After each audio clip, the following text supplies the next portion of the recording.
हमारा चिंतन गीता अध्याय 8 श्लोक 6 पे चल रहा है। प्रभु कह रहे अंत काल का स्मरण बड़ा ही पावरफुल है। जिस पदार्थ का भी होगा आपको स्मरण, उस पदार्थ से उसका संबंध जुड़ जाएगा। डायरेक्टली इनडायरेक्टली उस पदार्थ के साथ संबंध जुड़ जाएगा उसका। यहाँ याद रखना है कि भगवत गीता में आपको कोई कन्फ्यूजन न हो, इसलिए भगवान ने दूसरे, तीसरे, चौथे अध्याय में भगवान ने कर्म योग का वर्णन किया है। हमने उसको डिटेल में समझा है। अब यदि इस 8वें अध्याय में भगवान श्री कृष्ण कहे कि अंतिम क्षणों में जो स्मरण होता है वैसा ही जन्म होता है, तो जीवन भर जो कर्म किया वो सब व्यर्थ चला गया। समझ लीजिए, जीवन भर किसी ने अच्छा कर्म किया और अंतिम समय में किसी कारणवश कुछ सिचुएशन ऐसी हो गई, स्मरण कुछ गलत हो गया, तो जीवन भर किया गया सत्कर्म व्यर्थ चला गया। अंतिम क्षण इतनी पावरफुल हो गई, तो फिर पूरा कर्म का सिद्धांत जो प्रभु ने समझाया था उसका क्या होगा? शास्त्रों में उत्तर उसका भी है।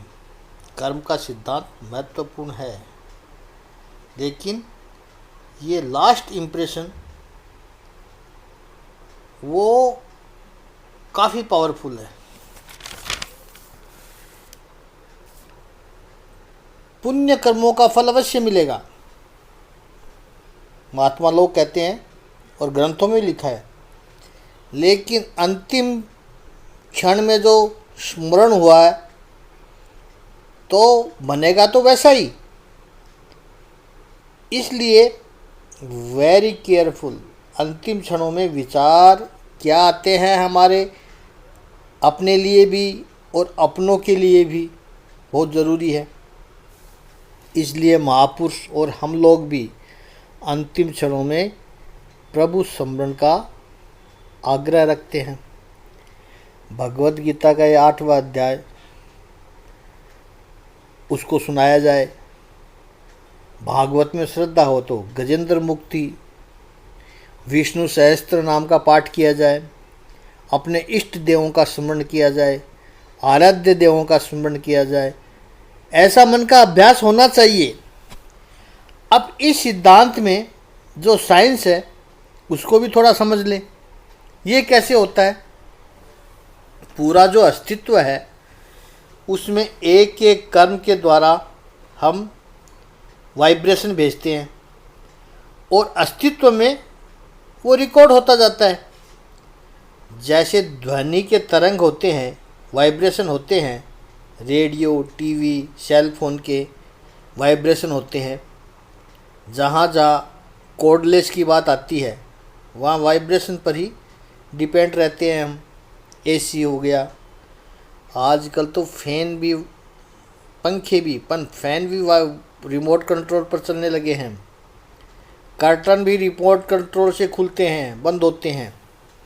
तो विज्ञान सारा, ये विज्ञान का जो सारा तरंग पर चलता है, और विज्ञान ने ये तरंग निर्माण नहीं किया है।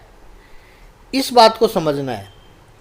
अस्तित्व में तरंग पहले से ही मौजूद थे। वो ऊर्जा, वो सिस्टम पहले से ही थी जिसका हम उपयोग कर रहे हैं। छोटी से छोटी बात जो हम करते हैं तो अस्तित्व में तरंग निर्माण करते हैं। जब तरंग छोड़े हैं तो कहीं पर उनका असर भी होना चाहिए। सरल भाषा में, शास्त्र की भाषा में हमने सुना है कि जो जैसा करता है वो वैसा पाता है।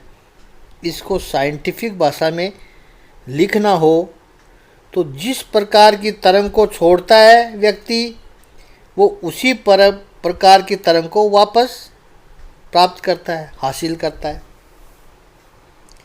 गांव के लोग कहेंगे जैसा बोया है वैसा काटेगा। वैसा पाता है। वैज्ञानिक कहेगा जो वाइब्रेशन आपने छोड़े वो वाइब्रेशन वापस आता है।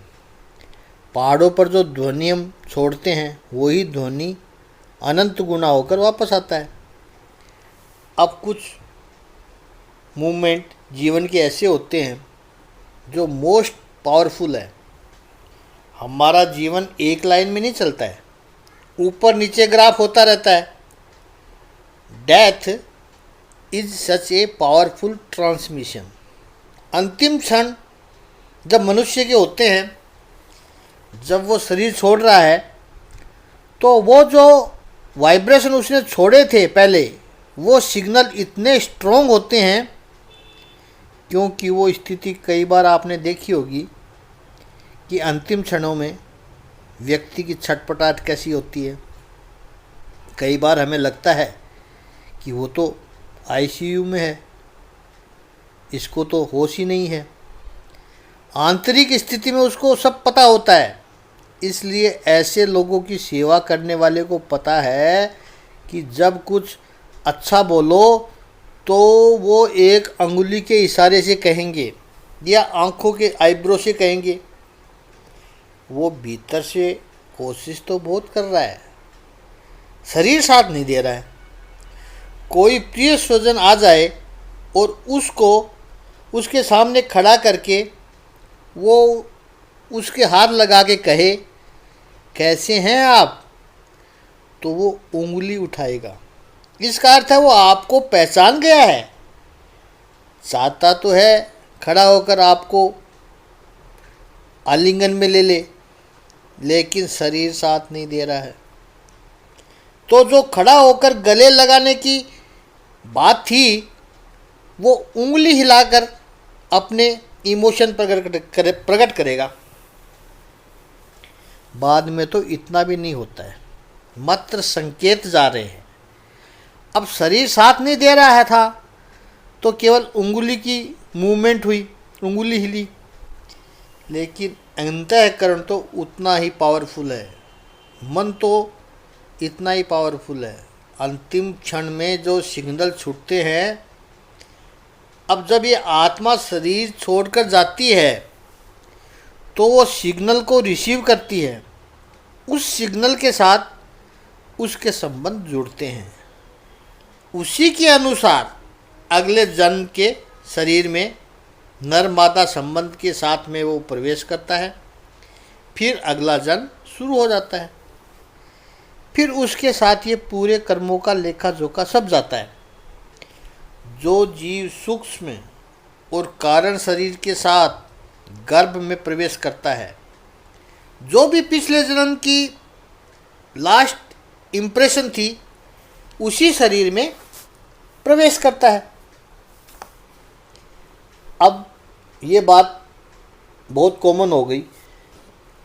पहले स्टूडियो में फ़ोटो निकाल कर लेकर जाते थे तो घर से सज धज कर सब तैयार होकर गए, फ़ोटो निकलवाना है। वो भी अपने आप में बहुत बड़ी बात होती थी। 18-20 साल के होने पर लड़के या लड़की के फ़ोटो निकलवाते थे शादी के लिए। फ़ोटो सेशन होता था। एक दूसरे परिवार में शुरू में फ़ोटो ही बेचते थे, अलग अलग कपड़ों में। स्टूडियो के कर्टन भी चेंज होते थे, अलग पोज में फ़ोटो होते थे। उड़ते बालों का फ़ोटो तो लड़की का होता था। 80 के दशक की बात कर रहे, वो तो होता ही था, वो तो मैन था।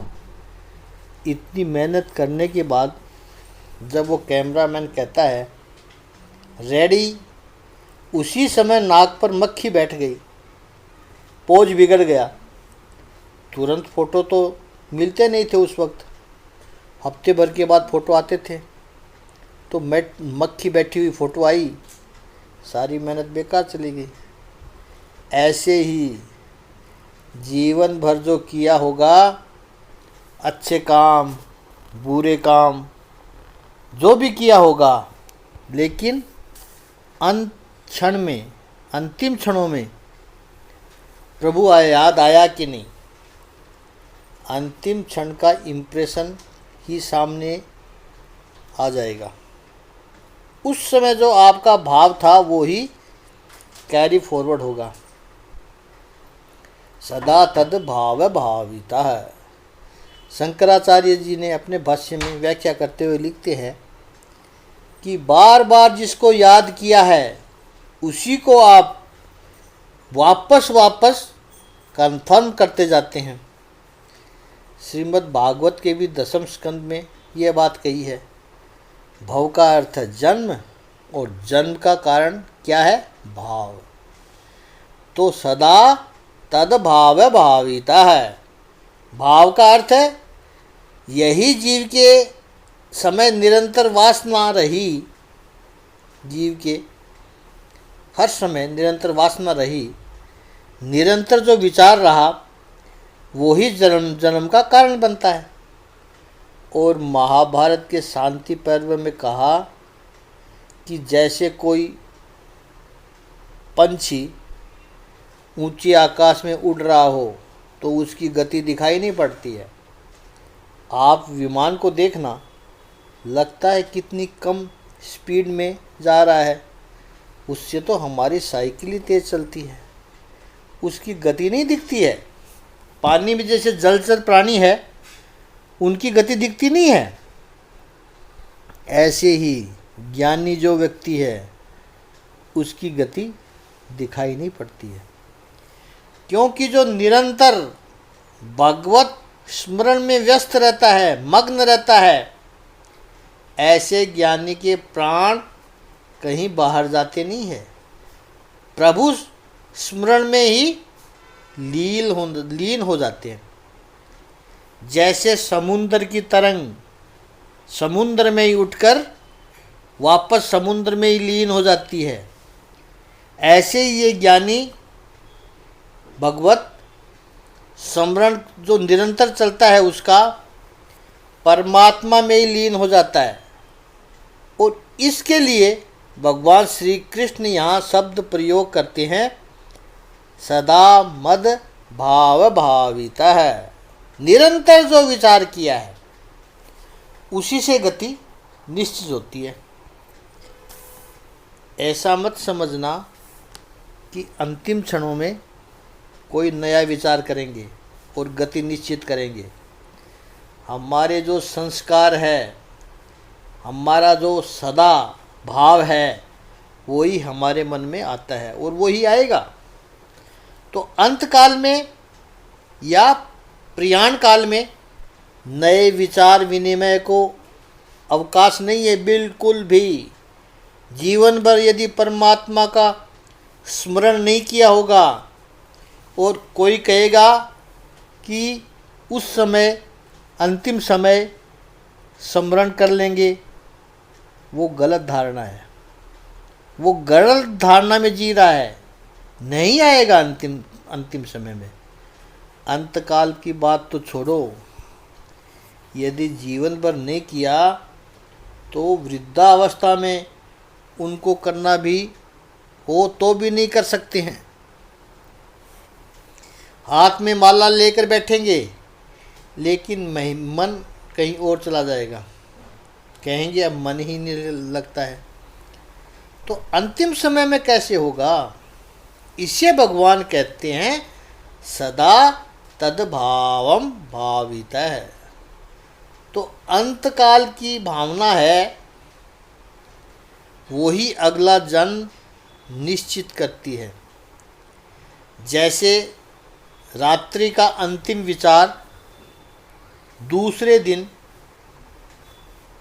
सुबह का प्रथम विचार बनता है, जैसे नाटक का एक अंक पूरा होता है वहीं से ही दूसरा अंक शुरू होता है, ऐसे ही जीवन का एक अंक पूरा होता है वहीं से ही दूसरा अंक शुरू होता है।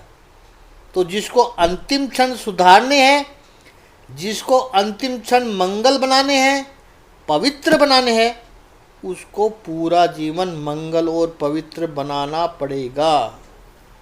आगे का चिंतन हम कल करेंगे। आज इतना ही।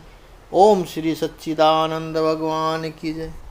ओम श्री आनंद कंद भगवान की जय।